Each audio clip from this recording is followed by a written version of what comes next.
jadi orang Katolik di Indonesia setelah saya membaca buku yang berjudul Seandainya Indonesia Tanpa Katolik. Rasanya hambar. Kenapa Bapak Ibu? Pertama, Pater Ian setelah berada di seminari, apakah merasa bahwa seminari itu sebuah penjara yang membuat kita tidak merdeka atau panggilan untuk merdeka? Silakan.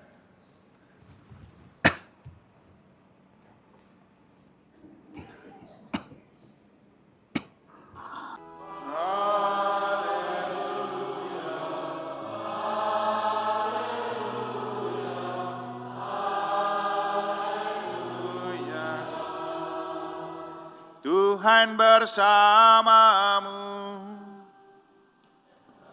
dan bersama roh. Inilah Injil suci menurut Matius.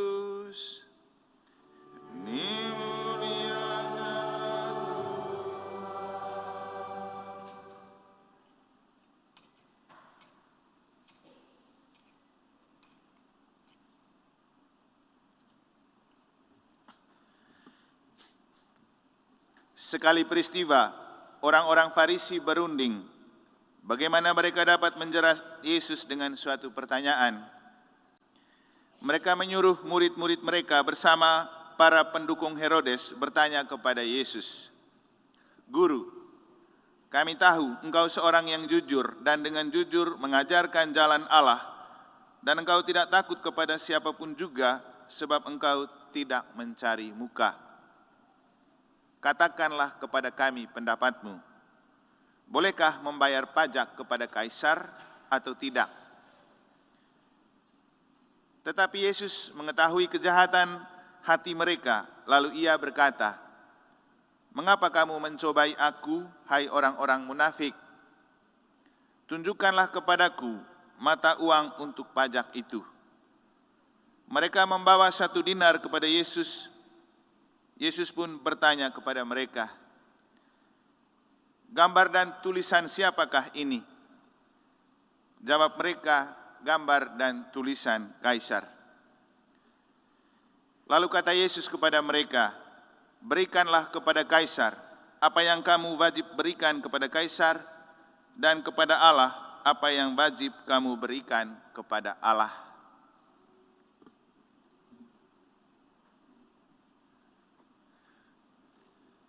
Demikianlah sabda Tuhan.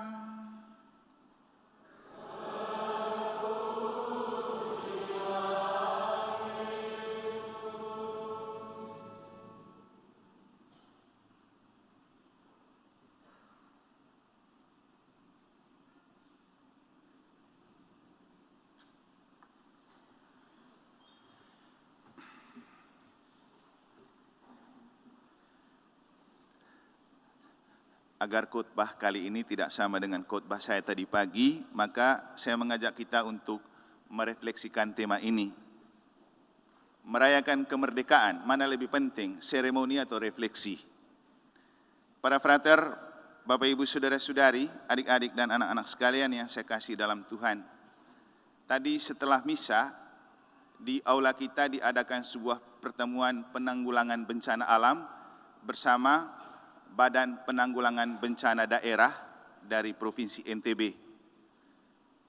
Saya lalu mengatakan kepada mereka, saya acungi jempol dan kamu hebat. Bahwa ketika orang merayakan kemerdekaan RI dengan aneka macam bentuk seremoni yang heboh, kamu lebih memilih datang untuk berbicara tentang bagaimana menanggulangi ketika ada bencana. Saya bilang amit-amit ya, semoga tidak terjadi. Seandainya saat kita merayakan kemerdekaan RI, tiba-tiba ada bencana, gempa bumi atau banjir, mana yang kita pilih?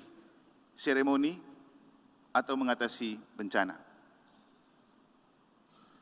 Bapak Ibu Saudara-saudari, tidak mudah memaknai kemerdekaan itu dengan refleksi, karena orang lebih suka seremoni. Makanya doa tidak terlalu penting, yang penting upacara bendera dan pelbagai macam bentuk keramaian.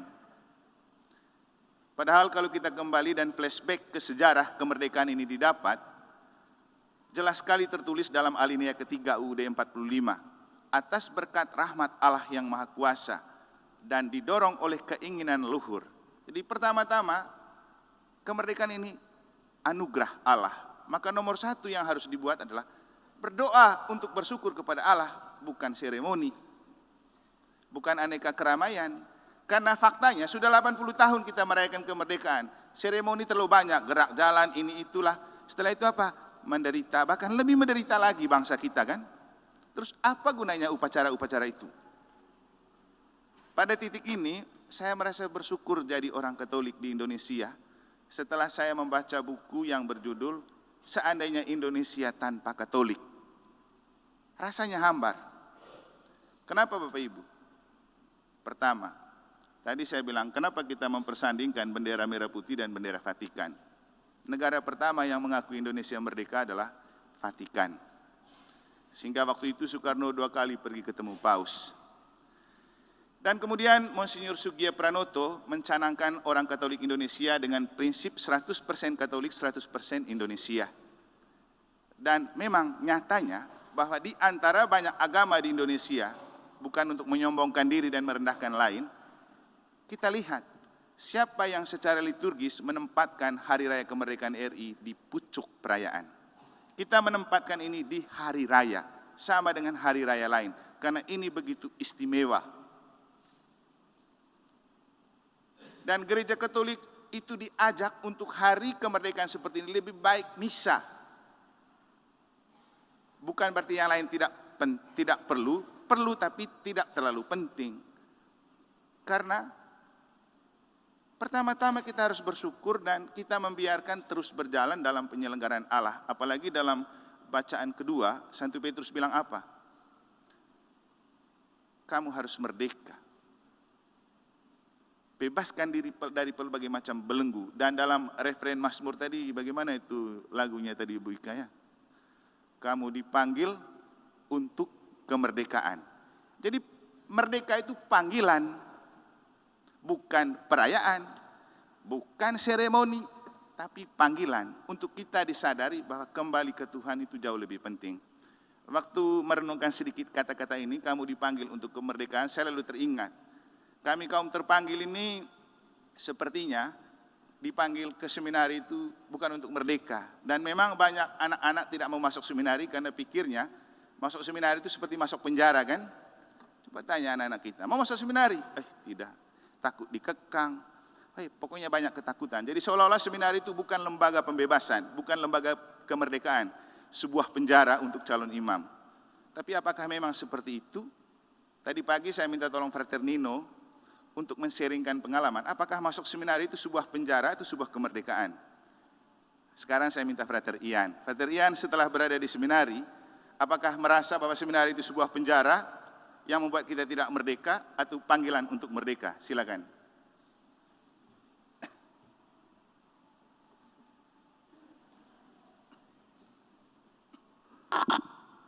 Baik, terima kasih Romo. Bapak Ibu, saudara-saudari yang terkasih dalam Tuhan kita Yesus Kristus, selamat malam. Merdeka! Merdeka! Mantap. Baik, kalau ditanya apakah di seminari dapat dikatakan sebagai penjara yang membuat saya tidak merdeka, jujur topik-topik seperti ini adalah topik yang disenangi para seminaris Bapak Ibu. Yakni di mana kita juga pengen menuntut namanya kemerdekaan, keadilan dengan para romo di sana. Misalnya seperti ini, soal yang kami senang kritik dengan kepada romo di sana adalah soal makanan misalnya. Bagaimana seminaris bisa merasakan kemerdekaan kalau romo makannya ayam, kami makan telurnya ayam gitu. Jadi kemerdekaan seperti itu, jadi topik-topik seperti ini senang sekali kami diskusikan ketika di seminari. Dan hal itu membuat saya semakin merasa bahwasanya kemerdekaan yang saya alami di seminari mengajarkan saya bahwa pertama-tama kemerdekaan yang adalah anugerah tadi memang harus kita perjuangkan. Akan tetapi setelah diperjuangkan, lantas mau apa? Setelah kemerdekaan itu diperjuangkan, lantas mau apa? Semisal seperti ini, setelah saya mendapatkan ayam, apa yang saya inginkan tadi, setelah keinginan dipenuhi, lantas mau apa?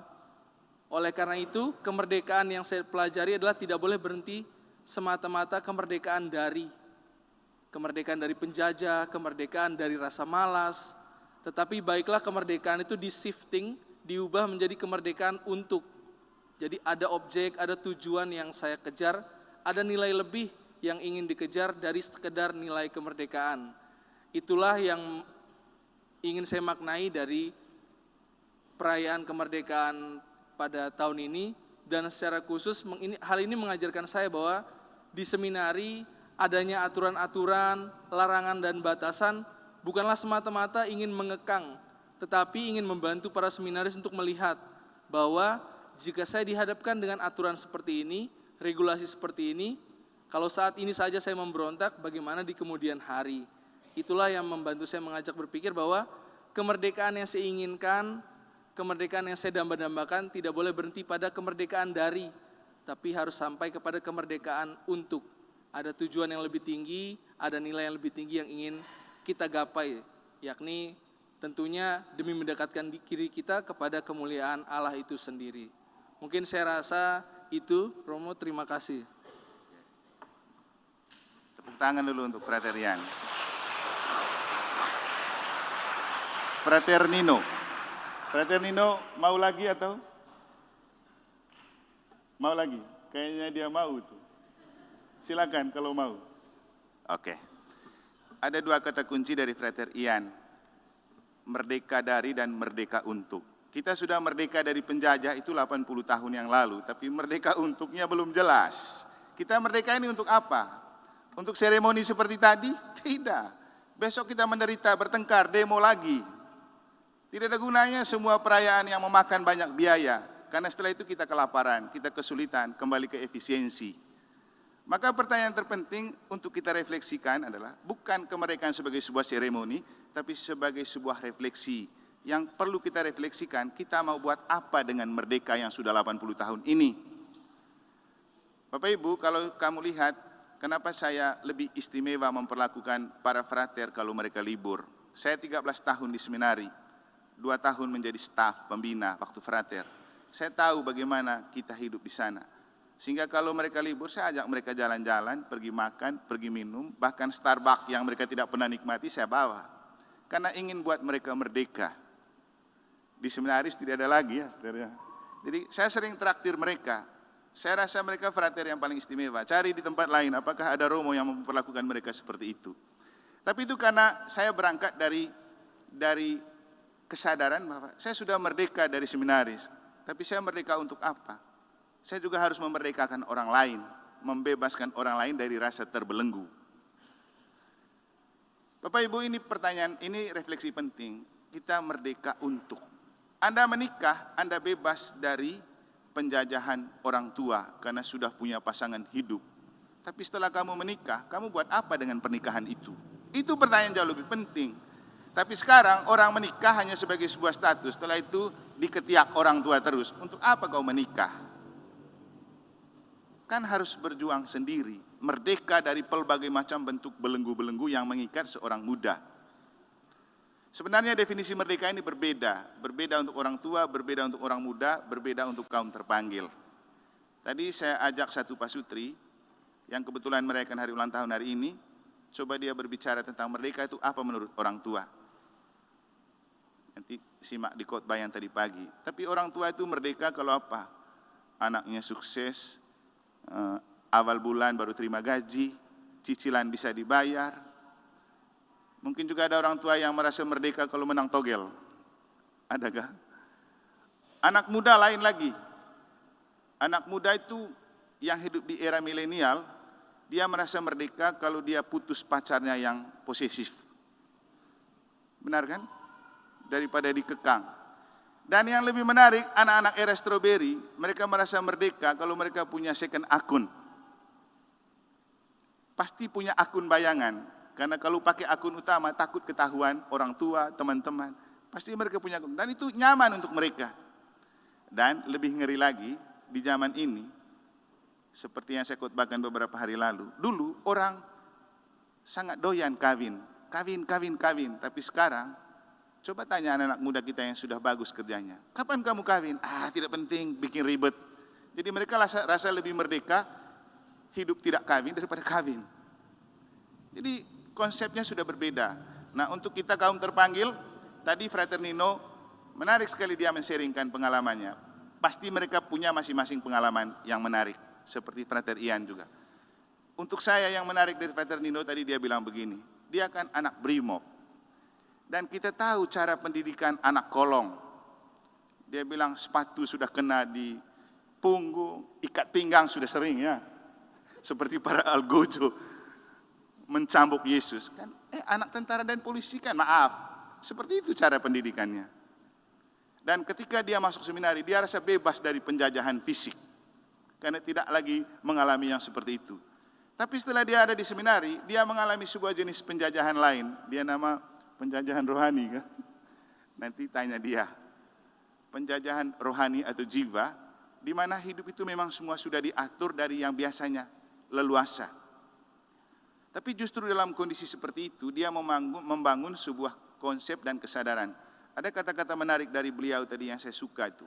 Ketika dia mengatakan bahwa ketika kita masuk dalam sebuah kondisi yang mungkin bagi kita itu tidak merdeka, yang perlu dibangun adalah rasa at home, bukan at house. Rasa at home, bukan at house. Beda kan, Pak Richard? Beda kan? Kalau at home itu rasa nyaman, tapi kalau at house itu ada di rumah, tapi belum tentu nyaman.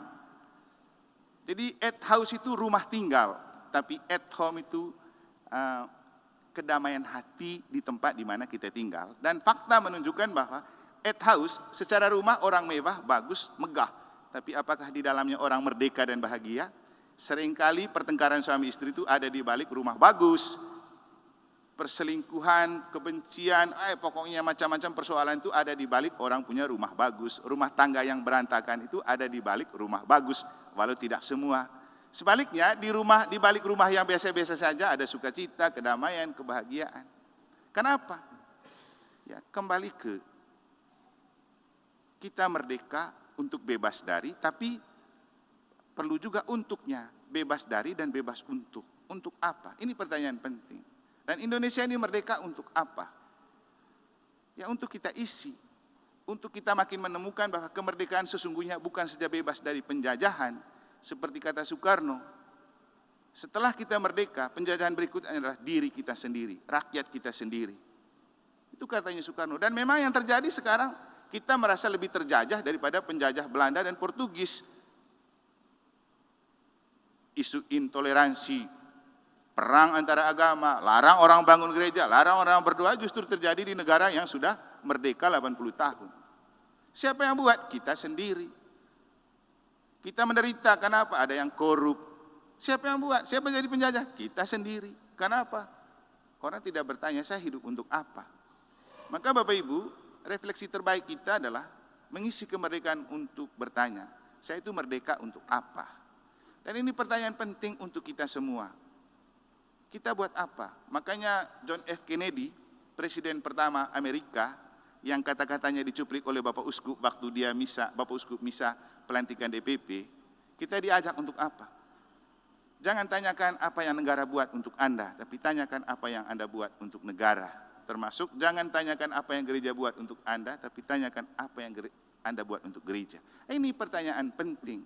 Kita sebagai orang Katolik, jangan tanyakan apa yang negara buat untuk kita, tapi tanyakan apa yang kita buat untuk negara. Dan Bapak Ibu, negara tanpa Katolik, khususnya negara Indonesia, rasanya seperti sayur tanpa garam. Itu yang saya dapatkan dari buku itu. Kenapa? Katolik punya peran penting. Ketika ada Sumpah Pemuda, tahu nggak? Ruang pertemuan para pemuda itu adalah gedung pastoral Katedral Jakarta. Waktu itu. Ketika bicara Kompas, majalah yang sangat berjasa, ya, Kompas itu kan aslinya dari komunitas pastoral sebenarnya, tapi tidak dipublikkan. Ketika menyusun Pancasila, Soekarno menyusun waktu dia buang di ND, dan dia berbicara dengan para pastor dan kaum awam Katolik untuk merumuskan Pancasila yang bagus untuk falsafah Indonesia itu apa. Dan tadi pagi saya bilang, kalau kita cermati Pancasila itu ringkasan dari 10 perintah Allah. 10 perintah Allah memiliki perintah 1 sampai 3 itu berhubungan dengan Tuhan. Sila pertama berhubungan dengan Tuhan. Keempat dan seterusnya berhubungan dengan sesama. Dan sila kedua itu manusia. 1 ketuhanan yang maha esa, 2 kemanusiaan. Setelah manusianya bertuhan, dia beriman, baru kita jaga persatuan. Setelah kita bersatu, baru kita pikir keadilan kesejahteraan, baru keadilan sosial. Tapi sekarang yang dibikin terbalik, bicara kesejahteraan, bicara keadilan, lupa Tuhannya. Makanya apa? Kalau merayakan 17 Agustus, ya aksesoris lebih penting daripada bersyukur. Kenapa tadi saya bilang harus bangga kita jadi orang Katolik? Karena satu-satunya agama yang menempatkan kemerdekaan RI di liturgi tertinggi, perayaan iman, cumanlah Gereja Katolik. Saya kalau kemana-mana selalu berbicara itu. Bagaimana Gereja Katolik menempatkan bangsa ini di atas segalanya. Kita kalau doa umat setiap kali hari Minggu, setelah untuk para pemimpin gereja, kita berdoa untuk para pemimpin negara. Coba cek di teman-teman lain, ada nggak seperti itu? Jadi inilah Katolik punya peran penting. Seperti yang saya bilang tadi, ya kalau kita mau jujur, Bapak Ibu jangan terprovokasi dengan banyak berita tentang isu ini, isu itu. Negara kita sedang diambang perpecahan oleh kelompok orang yang tidak suka Pancasila dan UUD. Mereka ingin membangun falsafah yang lain. Dan itu diketahui oleh Presiden dan Wakil. Kenapa kemudian mereka mengambil tema untuk ulang tahun kelahiran negara ini dengan bersatu berdaulat, rakyat sejahtera, Indonesia maju, nomor 1 bersatu berdaulat karena ada di ambang perpecahan oleh beberapa kelompok orang. Maka kalau kita perhatikan, ketika mereka memberikan absolusi dan amnesti kepada Hasto dan Lembong, Presiden selalu bilang ini demi persatuan. Waktu Gibran ke Lombok untuk penutupan Fornas juga dia bilang ini demi persatuan. Kenapa? Ada kelompok yang mau memanfaatkan untuk memecah belah bangsa kita. Dan sekali lagi, dua pemimpin ini punya spirit Katolik walaupun bukan orang Katolik, karena mereka punya latar belakang Katolik yang juga membingkai karakter mereka. Prabowo punya mama dari Ternate, seorang Protestan, melahirkan 4 orang anak. Beliau Hasim dan ada 2 kakak perempuan.